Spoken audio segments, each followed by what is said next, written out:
it's got like a bubble thing. I can feel that.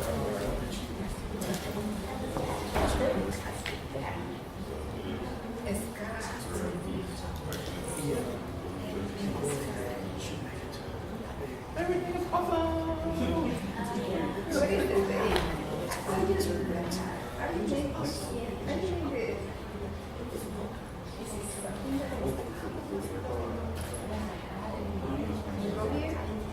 Do I have that?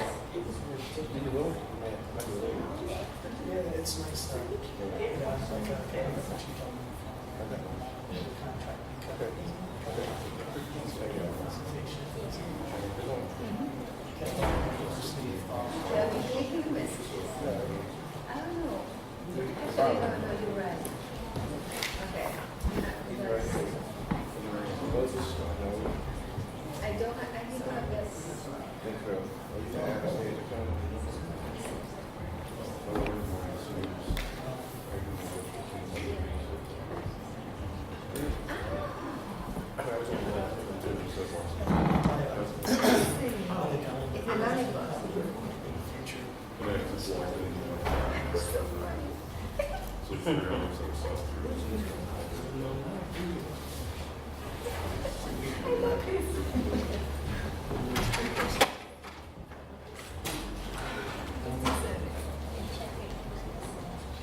We're going to go ahead and get started.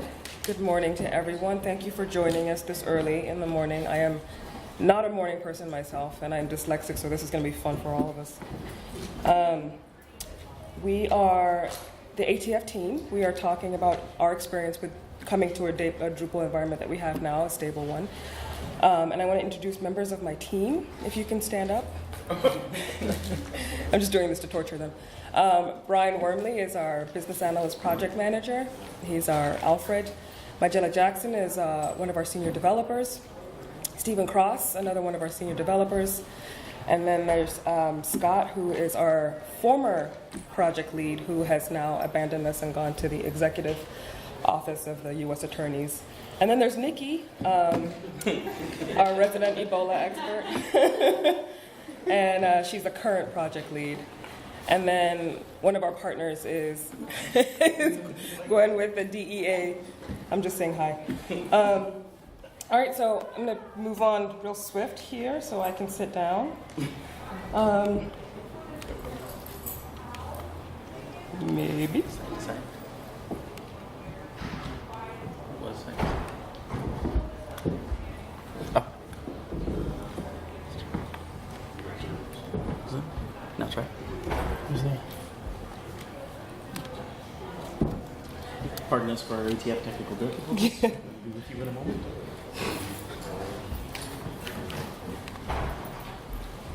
Huh. It's just...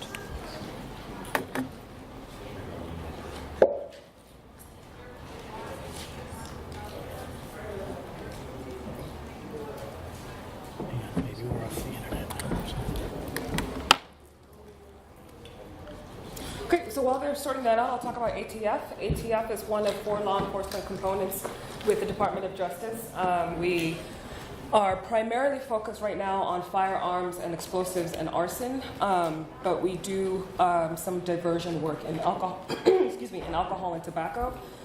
We are the only agency that is authorized by Congress to license and permit the manufacturing, distribution, and sales of firearms in this country.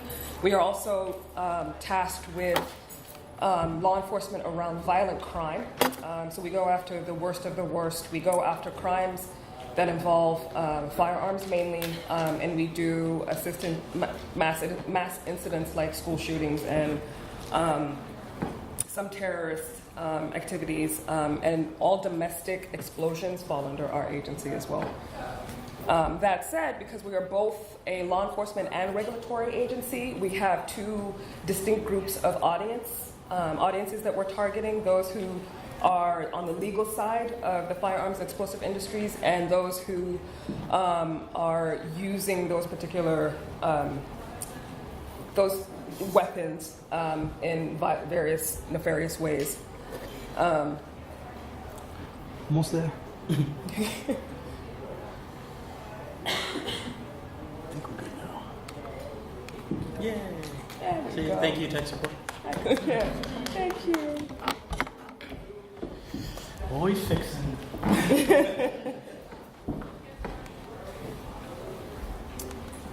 Okay, so I myself, I am Hadiza Buge. I am the Deputy Division Chief for Digital Media that oversees the group of folks in front of you.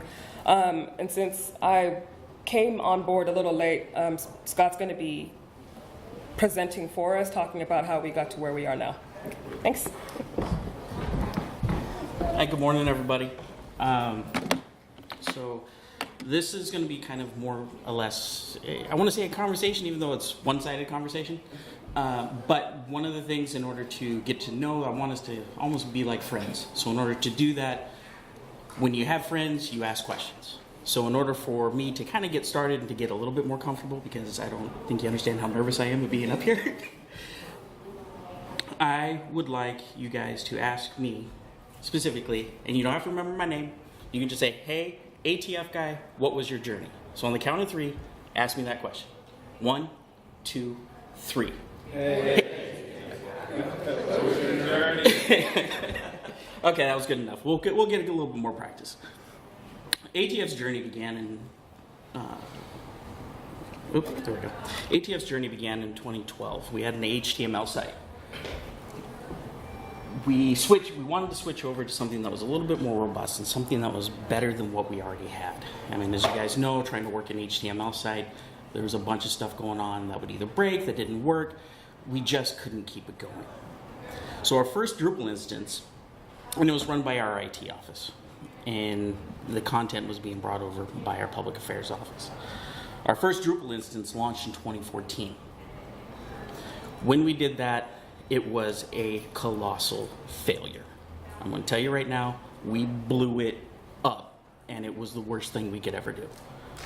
It was because, and I'm going to go through all of our reasons why it was, but in 2015, we took all those failures, we made them into, we turned it around, got some successes out of it, and we came up with the new ATF.gov. So in 2012, our HTML site was manually updated with HTML5. It was a poorly implemented version of HTML5. As you can see, it's a thing of beauty. We have the American flag, we have bright red text that is definitely accessible, and we had all these little doodads up there in the right-hand corner that supposedly took you to where you wanted to go. Thing was, the public was used to what we were doing, and they were used to where they could go. So we had this, but we knew we couldn't meet the needs of not only our public, but of our stakeholders. Our stakeholders wanted something new. The web was starting to take off, at least for us on the government side. I mean, I know our businesses and everything else were pretty much already on the forefront of all this, but it was starting to move forward, and we were being asked to do things that we really couldn't do. In order to keep the site up, we had 2 teams. We had one team in public affairs. We had another team that was in the IT office. Public Affairs would provide the content, the IT office would update the website. Now, I want to see a show of hands real quick. Have you ever experienced the fact that when you have only 2 people, one of those people leave? What happens? You're thrown into a cluster of just nothingness. How many people have experienced the fact that you lose somebody and now you're stuck with trying to get it done? Usually the guy coming in fixing that. And so what's funny about that is that we didn't only lose our developer, we lost the content guy on the public affairs side. So now all of a sudden we had to voluntold people, you are now taking care of the website. Our web developers ended up having, our new web developers ended up having to sit there and learn within probably about a 2-week period how to run Dreamweaver and how to upkeep a website. I'm telling you right now, I'm a content guy. I don't know code, so I don't know the extent to which that effort took, but I am not wanting to ever be put in that position or put anybody else in that position. The problem with this site that we also discovered is that it had issues and errors that we could and we tried to fix, but we couldn't find it. I'll give you an example. ATF is responsible for firearms forms. In our website, we would have to put links to these forms all over the place. So you would know right here, we knew that in these 3 locations, these forms were there. The problem is that we didn't know that there were forms buried down here that were supposed to be linked to these same ones. So we would change the links when we updated that form here. But then all of a sudden, we would get that phone call from the senior manager who just happened to be on the website, who happened to go to that 7th level page and go, hey, you know what? Your website, that link is broken. No, it's not. Well, you know what? Where's the link? Well, it's on the website. I know. But where's the link? It's in the firearms section. Where's the link so we can fix it? You're not helping me. I got an idea. Instead of going through all that, give me the URL. Okay, I'm happy to do that. What's a URL? You know what? Never mind. It's fixed. We'll just take care of it. Send me that little thing on the top. We're good to go. We couldn't keep that site up. We had caching issues, so things that we would update, it wouldn't show up. We would sit there and have arguments for 15, 20 minutes, for up to a day about why something isn't showing up. Our developers would say, it's in the code. I'm like, it's not on the page. And they're like, but it's in the code. It's not on the page. We'd go back and forth constantly. This was the issues we were having. So near the end of trying to get something to work, the CIO came back and said, we're going to start using Drupal. Our team was like, great. What's Drupal? He's like, it's a content management system. I'm like, that's awesome. What's a content management system? He's like, you'll figure it out. We'll get in somebody, they'll teach you how to do it, you'll be fine. So we're in the process. We get the developer on board, we get everything moving, we're in the process of moving everything over to Drupal, and we get that one phone call we all didn't want to hear. They're like, where's our website? And we're only 3 months into the project. We're looking at it going, it's coming, but it's not there. We're like, no, where's our website? Fine. We want you guys, your team, to take some of your resources and build something real quick. We just want a facelift on what we want. We don't want the flag. We don't want red text. We don't want any of that. Give us something new. So, after 2 months, we gave them something new. This was our HTML Drupal hybrid. What we referred to it as in our group was the lipstick on the pig, because that's all it was. We didn't change anything. We just tried to make it prettier. And in all truth, that's not much prettier. This was made out of Drupal. But the issue that we ran into was Drupal was being used incorrectly. We didn't know this. We were still taking training. We didn't know what was going on. We come to find out we couldn't make changes to this page at all once it went live. I had the director of the agency come to me and says, we need to change one of those little buttons at the top. Our focus is no longer on bombs, it's now on arson. I'm like, that's great. We'd love to change it, but we can't. Why can't you? I thought you said this was modular. I thought you could see that. Yeah, but you wanted something really quick, so we can't change that. We don't even know where that is to change in the first place. We just know it's showing up. So in other words, we couldn't meet the expectations of our senior leadership. The other thing that came along was that we were starting to get public responses. We were getting emails from the public saying, hey, could you change your website back? Because we can't find anything. We're like, we didn't really change anything, but no, we can't find anything, so change it back. We were stuck with this for about 5 to 6 months. And we kept having to tell our leadership the same thing. We can't make changes. We can't do it. We're sorry, but you're stuck until we go live with our Drupal site. So, after about 6 months, we finally released ATF Drupal Uno. Not in Drupal 1, we were in Drupal 6, but this was ATF.gov Uno. We took our inspiration from archives, so the 5 little panels at the top, but the problem that we ran into was that the information that was there, that we're showing on this front landing page, was what our leadership and stakeholders wanted. We didn't know what the people who were actually coming to the website wanted. We had no data. We had nothing to actually show us and tell us that this isn't what they wanted to see. And the other problem we ran into was those panels up there, again, we had the same problem. We couldn't change them. We come to find out that as we were getting our training, that our developers at the time were actually putting HTML code into the body fields in the modules. So we couldn't fix anything. No matter how hard we tried. They would say, we need to change the color of the arson one. Can't, sorry. Well, can you get the little arrows off of it? No.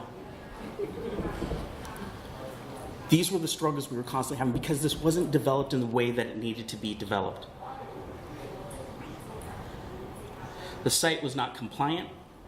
You would tab, if you were using a screen reader, you would tab it, you would go from history of the most wanted firearms.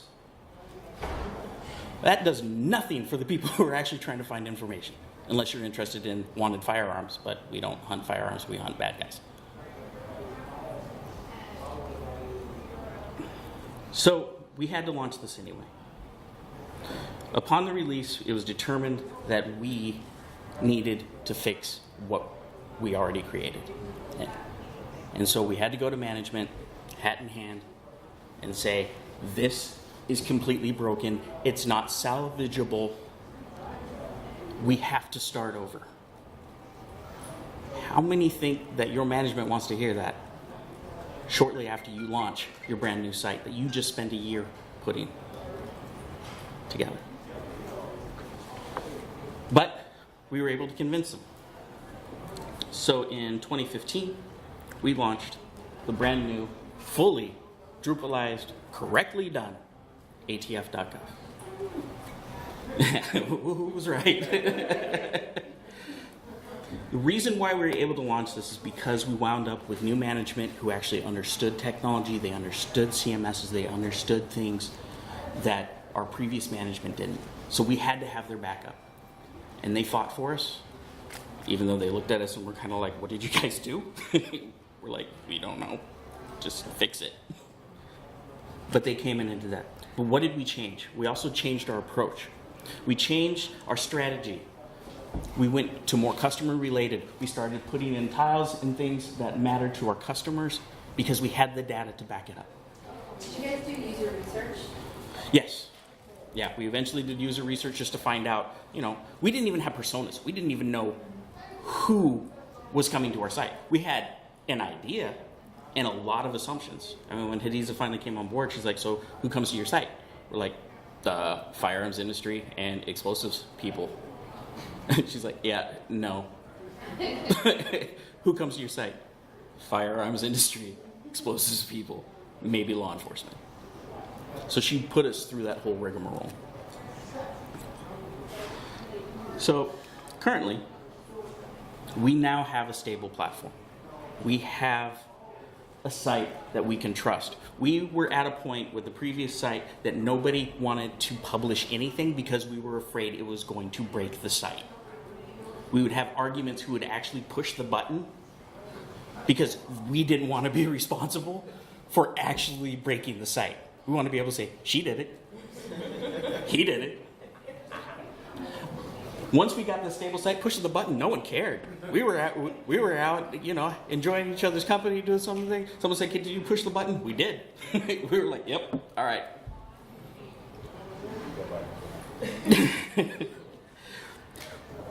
We were able to enhance our production of the site by having more stable platform. We enhanced the site so that we could actually add things to it. Right now, ATF is working on a Spanish version, ATF in Espanol. It's been a long, hard fight to do that, but it's been worth it.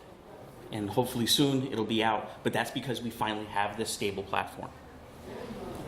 The other thing that we're preparing to do is now that we're now preparing to move to Drupal 8. And because of our experiences, the same experiences we're sharing with you guys today, we're also helping the U.S. Marshal Service move from their HTML site to Drupal 8. So please take notes. These are going to be helpful. So what lessons from the journey? What are our lessons from this journey? Drupal's launched. What's next? We move from static HTML to a Drupal was complicated for us. Why was it complicated? We didn't have a roadmap. We didn't have anybody to guide us through the process. When DOJ was doing their own process at the time, but we didn't have the wherewithal to reach out to them because we didn't think they had the experience that we had already suffered through. We had a contractor reading Drupal for Dummies at their desk. So they were learning on the job. That should have been our first clue. You're not the right people for us.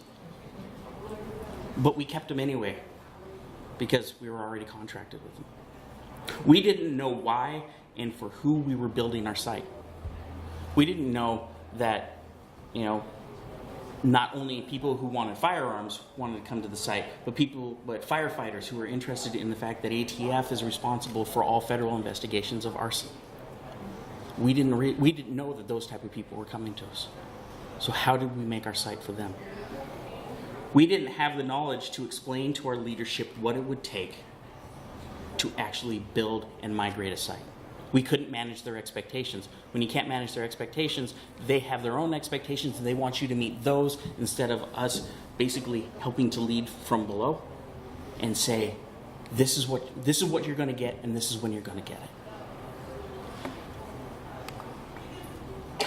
So we're going to go over specifically 3 areas that really impacted us on our first try of making a Drupal site. We want you to learn from our mistakes so you don't make the same ones, especially if you are moving from an HTML site to a Drupal site. The specific areas that we failed in was our lack of Drupal knowledge, not having the right project managers, and not having the right contract. These are 3 things, and the thing about these is they all impact each other. If you do not have these things in line, it will cause discord, it will cause dysfunction, it will break your site, it will break your people. But if you have these things in line, and there's many others, but these are the ones that were most important. These will get you through to being successful on your first try and not begging for a handout on your second. So our first failure, we lacked the Drupal knowledge both for the content management team and the development team. We were learning on the job. So we were told, you're going to get Drupal. Great, you need to go to training. But I thought that's what the developer was here for. No, the developer doesn't know anything about Drupal either, so guess what? You're all going to be going to the same training class. What? What? we were dumbfounded, but we had to do it. We lacked the expertise in both developing and maintaining content. We didn't know what it took. We didn't understand how you used content on a CMS compared to what you did on Drupal. We still had the HTML mindset, And so we were planning and moving in an HTML framework, when in fact there wasn't. We had to think something completely different. So in order to fix this, we had to attend a lot of training, we had to go to a lot of conferences, but even then, only certain things will start to stick.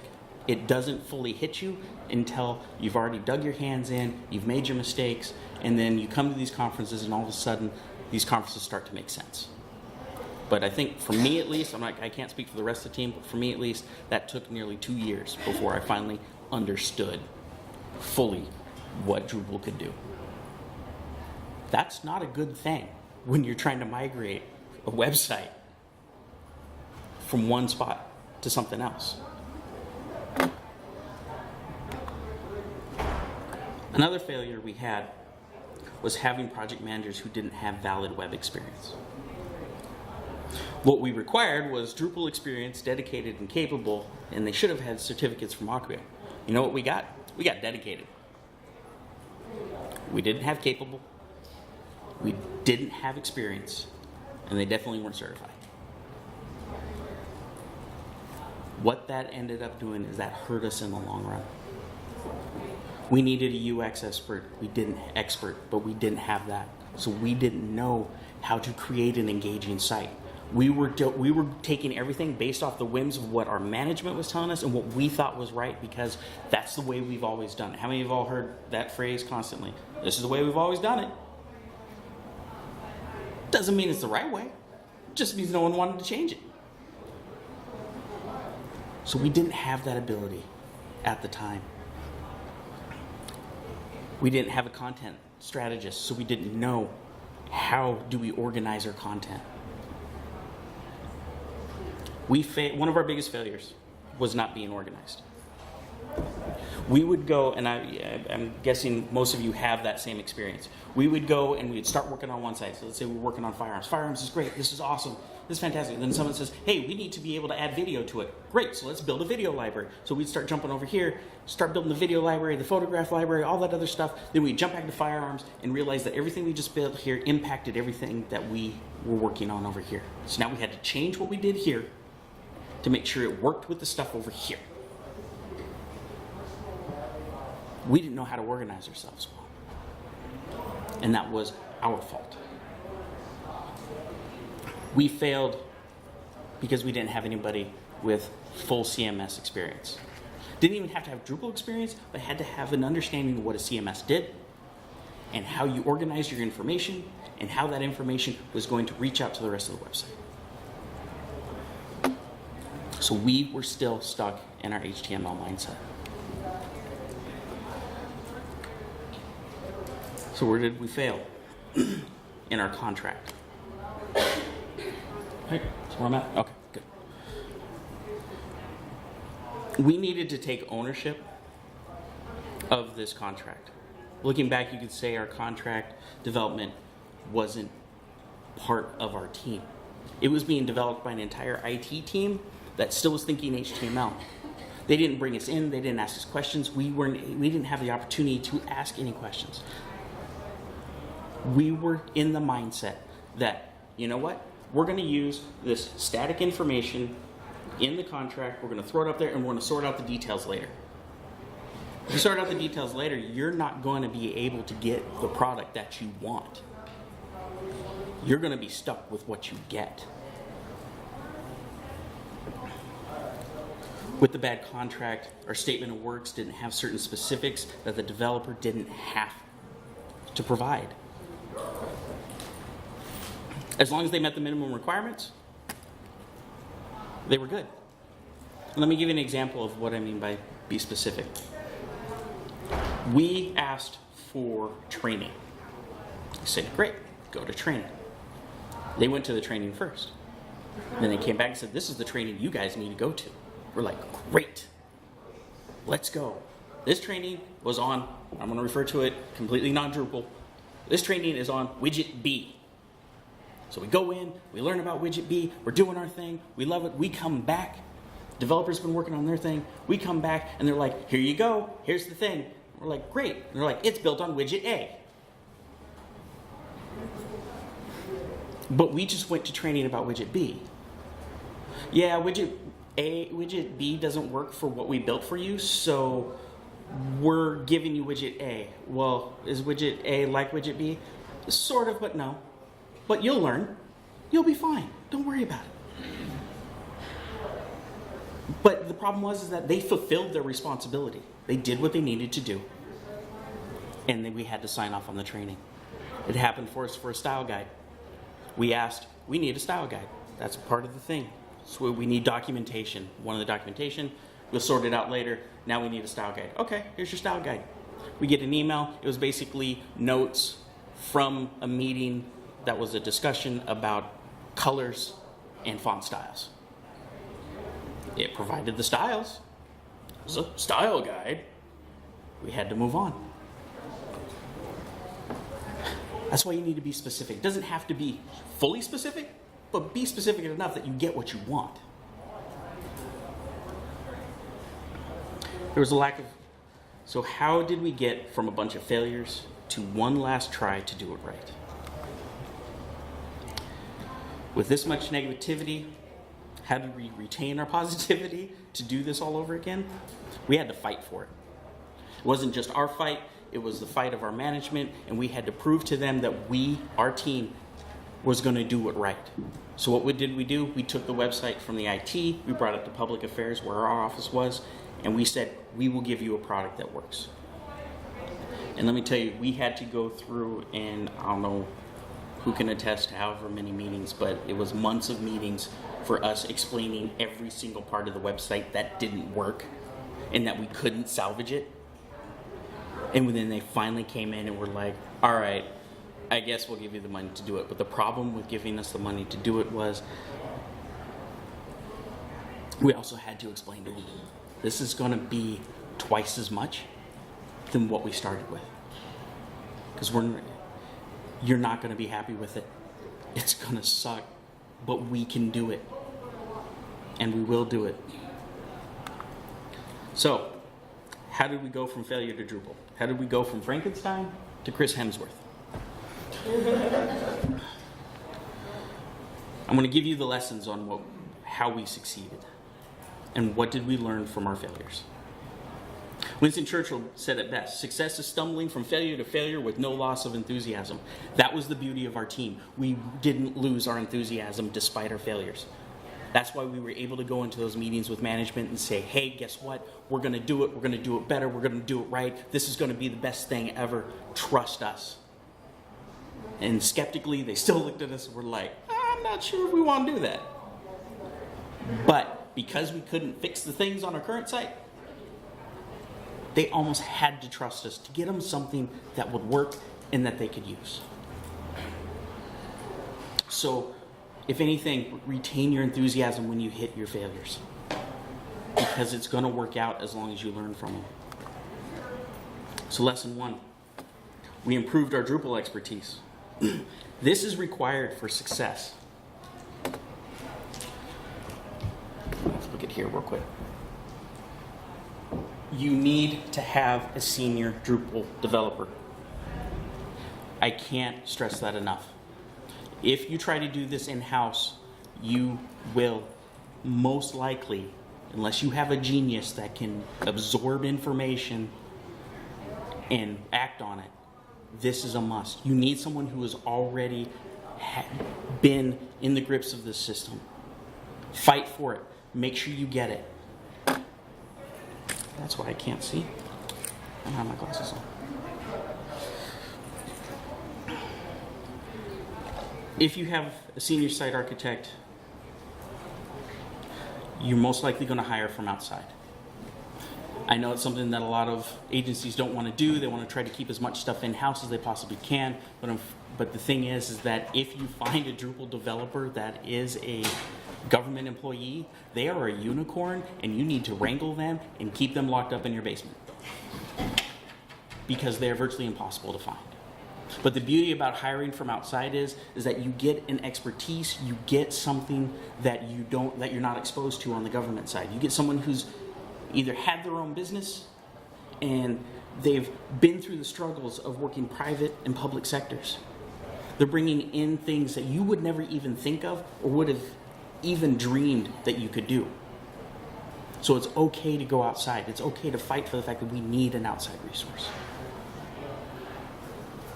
You can grow your team with varying experience, and that's fine. We kind of have a next person up mentality in the sense of one person has 508 experience, another person has project management experience, another person has content management experience, all that. The thing is, we all learn from each other and we all do each other's job. Because what's going to happen eventually? Someone's going to leave. So as long as you have those varying expertise that other people can learn from, you can then cross-train, and then you have a backup for when somebody leaves. Do you do a lot of documentation to make sure that happens? We try. I'm not going to say that we're fully successful, but we do. We do try. I know our developers have their own full wiki page that they ensure that if another developer comes on board, they have a resource there. And then we do keep up an SOP on how to do a lot of the work on our side. And then a lot of us attend the same training together, which allows us to still cross-train and learn at the same time. So the other lesson we learned was about project managers. We learned our new project managers must have website experience. You can't get the project manager that was the manager of, helping the breeding program in the Department of Agriculture for sheep. It's not the person you want. You want someone who actually knows what the web is and what the web can do, and they can help move a project forward. Whoever's going to lead this project needs to be able to know how to run the website and run a team that runs a website. It's a must. It's a good idea that they have CMS experience. If you have someone who doesn't understand what the CMS is, then that's a sharp learning curve for them. If it's a sharp learning curve for them, you're going to almost be stepping backwards to have to teach them what is going on and then bring them up to speed. So you're losing time. If they have Drupal experience, that's fantastic. That is a plus. It's not a necessity, but if you can get one that has CMS and Drupal experience, again, tie them next to the developer you found, that unicorn. And make sure that there's content migration experience. This was one of our hardest things because we didn't know how to migrate content. We didn't know how to build. We made our attempt at building an information architecture, but we didn't know how to take that information and how to get it from HTML over to, excuse me, over to Drupal. The project managers are a necessity, but make sure you know exactly what you're looking for. On the contract side, when writing a contract, you need to write it specific to the project and the technology you're doing. Don't take the static language that they use in your contracting department, throw it in there, change the name to Drupal, and send it on its way. Bring in the people, bring in some expertise, talk to people who have already written these type of contracts. What did they do right? What did they do wrong? What specifics should we think about that we're not thinking about? What stuff is in there that shouldn't be, and what stuff should we add? The contract is a big deal. Yeah. So one problem that we had at ATF was that was pretty endemic to the agency was that they were very vague in all their contracts across the agency. And so the original contract that started the site that failed was because they were just like, well, build something and people will come. And so in this one, we wanted to have a skills matrix. You want to make sure that you do a SWOT analysis. You want to look at in our case, we looked at other federal law enforcement agencies. You want to get that skill matrix not only for your internal staff, but you want to make sure your external staff have a skill matrix so that you're balancing what you don't have internally, because those people will stay with you, but your professional staff will be leaving. You have to make sure that that's augmented somehow. Your funding, you have to match your funding. It's always easier to scale up than it is to scale down. So be realistic about the money that you're going to use. You want to also be aware of what your cost narratives are going to be 2, 3, 4 years out. Even if you have a 2-year contract, that website's going to be with you for, forever. So have a cost narrative for every option year that you have. In addition to that, I always think it's best to just have 10 years down the road, because you never know. And what's your contingency if there is a shutdown? What's your contingency if you just don't get the funding that you thought you were going to get? You have to have those all planned out in your cost narratives, and those are a great way also for advocating for more money, more staff. If you see that your metrics are having increased activity on the website, your cost narrative can help you advocate for more, whatever it is, whatever resources that you need at the time. One thing that is key also is to have your project manager sit with you while you write your contract, so that they're adding in the life cycle, they're adding in your stage gates, your CNAs, your cybersecurity, all that stuff that you may not necessarily have to deal with, but they will. Buying certs, integrating with your home agent or with your department level agency if you are not at the department level. Integrating with your DNS, your CDN, all that stuff should be inside your contract before you launch, before you even really acquire a contractor. So those are just key things that we had to learn from one sheet contract to a 28-page contract. Yes. When you say contract, you're including the RFP in that process? Yes. They are different documents. They are different documents. So just getting people to think at the RFP level, a lot of that. Yes, helpful. exactly. Yeah. Starting with a good scope of work can help you go in both directions. Yep. Thank you, Hadiza. So, content. This was a big one. We needed to have a usability expert or a user experience study done, because what we thought was a logical way to make a website and where information to go doesn't always work. And I have to admit, my first exposure to a user experience study was probably one of the most fun things I've ever witnessed. It's almost like bowling. And I say that because when you're watching them go through the steps to try to find the thing that you want them to find, you're standing there and it's like you're rolling the ball down, you're going, come on, it's right there, And then they totally go somewhere different. One gal, we said, where's the firearms section? She got real close to firearms and went right back up to the search menu. And we were like, it's right there. But the problem was that we could see it because we always worked with it. We knew where this stuff was. They didn't. So it helps to get us to change our mindset on where we laid out our content. Make sure that content is clean. When we migrated from our HTML site to our first version of Drupal, we just took everything and just threw it in there. And we said, we'll clean it up later. When we shifted from the first version to the second, we got rid of nearly 3,000 pages. We went from 5,000 to 8,000. We went from 8,000 to 5,000 pages. That was a huge load off of us. And we were able to refine our content. We were able to point it and create an architecture that actually made sense. We needed an audience analysis, so we even knew who we were building our site for. We had to deal with knowledge gaps. What information were we providing or not providing, and where did it need to go? So, some of the things, additional things to think about. We're almost done. You need to make sure that if you're going to do a multilingual site, that it's already set up in the beginning. You need to make the translation requirement up front. We're using Drupal 7. We're just now integrating it in. It has been a long, long fight. It has been hard because there's so many modules we have to put in. I know Drupal 8 is supposed to make it easier, but since we're not in Drupal 8, we're in Drupal 7, trying to do this has become really difficult. We needed to do our homework. We needed to decide whether or not our translation site was actually going to be a full or partial site. Are we going to translate everything, or are we going to translate certain things? We had to deal with the cost of page and word counts. If you're using a third-party system, they're going to charge you per word or per page, depending on how they're set up. Make sure your staff is prepared. We were prepared in one sense as we knew Drupal, but we weren't prepared because we didn't know the extent of how long this was going to take. And it takes longer than expected. We did the same thing for 508. We went from being, we were almost in the negatives of being compliant, 508, all the way up to where our site is majority 508 compliant, and now it's also part of our process. You have to incorporate these as part of your process. Hadiza already referred to the infrastructure part as making it part of your contract.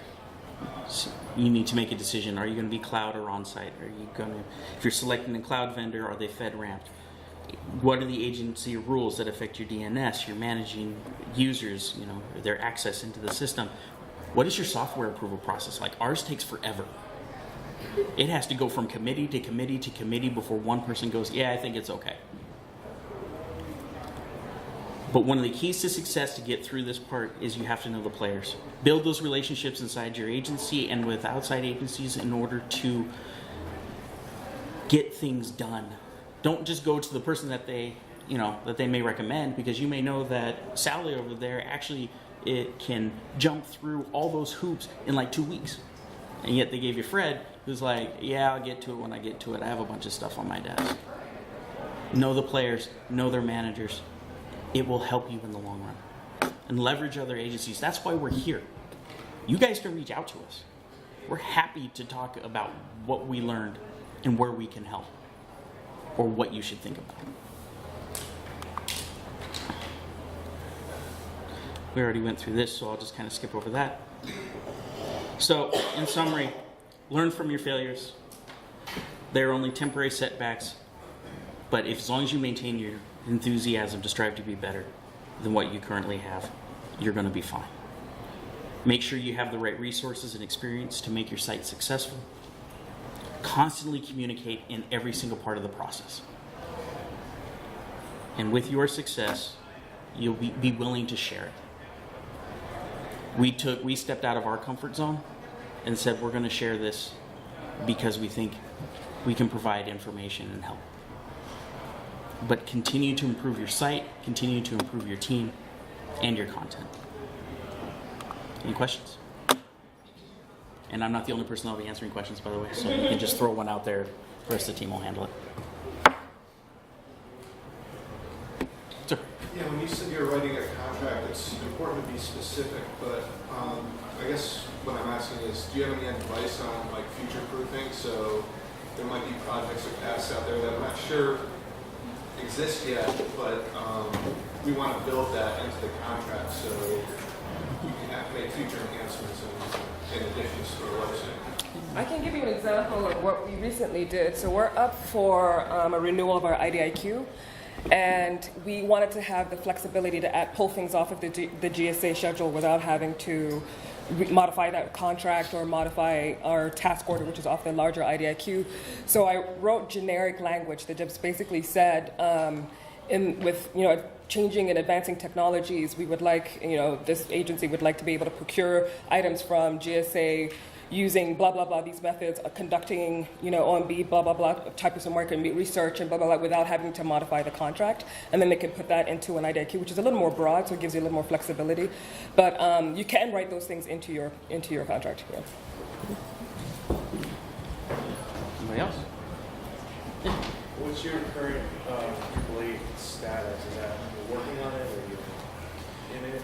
Well, right now, because since we're stabilized in Drupal 7, we're going to hold on to that for a little bit. But since we're helping the U.S. Marshal Service migrate over, that's giving us a chance to kind of play in that environment to kind of see what we want to do, what we can do, and what we can leverage from them later on. So we're kind of using it, kind of not. But I think it's going to be really helpful in the end, being able to go in that route. We also have DEA that's moved over to Drupal A, so if we could use some of their code base as well. So. Anything else? All right. Well, thank you, everybody. Appreciate it.